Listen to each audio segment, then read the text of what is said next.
he said that, prior to this, he was drawing like Jack and the Beanstalk and, the fairy tale type things. And then he discovered Spider-Man, and then everything became superheroes.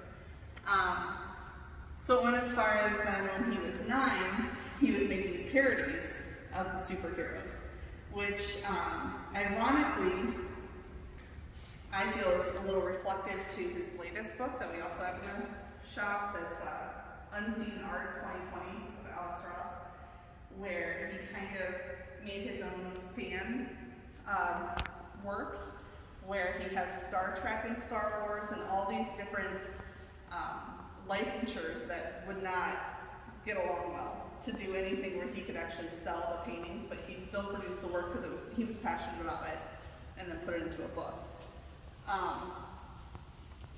These pieces are really interesting. We made them out of Scotch tape and construction paper.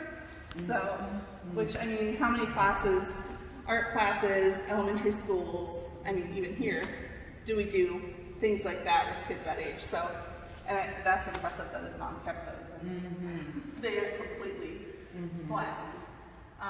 And these were done at the same age of 11.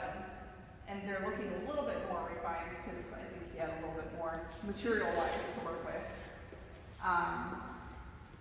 And then really, to me, the X-Men that he drew when he was 14, you can tell that there's going to be a future in the arts because at first glance that does not look like the typical a 14-year-old drawing. Yeah. So it's really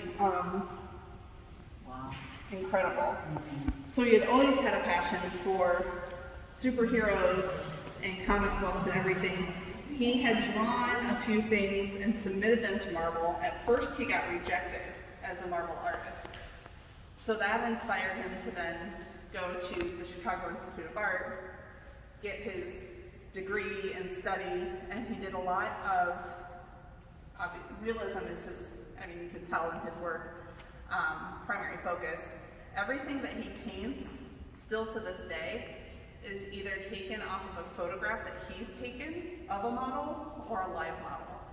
He doesn't like to work off of anything else. He's very, very particular, to put it lightly. Interesting. And if something is a little off, like even with those, we'll get to them with the busts that are in the middle section, he was very, very critical of how they needed to look. And the size, the dimensions, everything, the scale. So the pieces that are on the main wall were selected for the main wall, mostly because the Fantastic Four piece in the middle is the cover art for the Marvelocity book. So it just felt appropriate because of the title of the exhibit. And then what kid doesn't recognize Captain America and Iron Man? And so, yeah, it's kind of, I think maybe a good icebreaker would be who's your favorite superhero, which might induce some yelling of your favorites, but every kid loves superheroes. And another cool element with this exhibit is that the Dunn Museum, which originated this, provided activity cards that are over on this wall back here, and those can be used while you're in the gallery.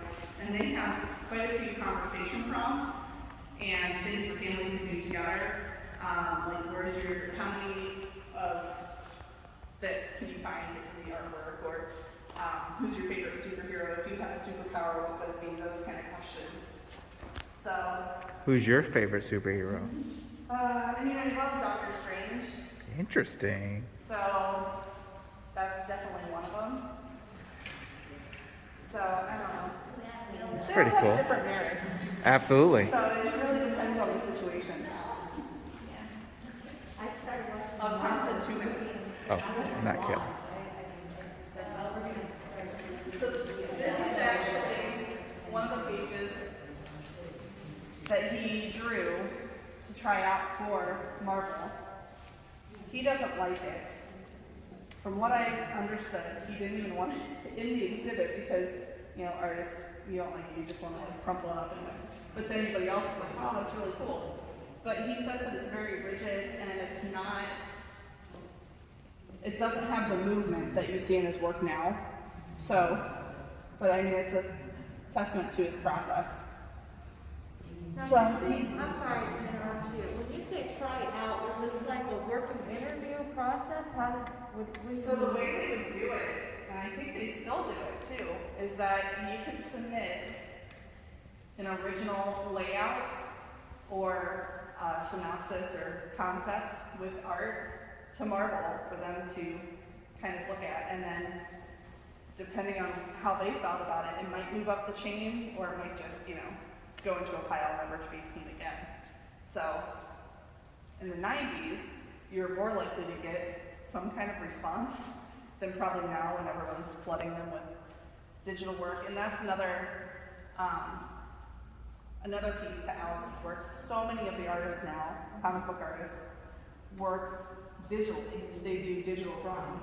He still hand paints everything with gouache, sometimes markers, starts with a pencil drawing, and then he has someone who he has scan his originals, and then that's what's submitted. So he doesn't use Procreate or Illustrator or any of those different digital formats to create his artwork at all. And I think the only other artist that, there might be more, but the first artist that would come to mind that also does that is David Mack, and his are watercolors. But, yeah, so that's kind of the big story with him. And I think that, comic book art is art, and that's kind of what we're trying to show with this, because these are all originals in this exhibit. Hi. Hey, puppies!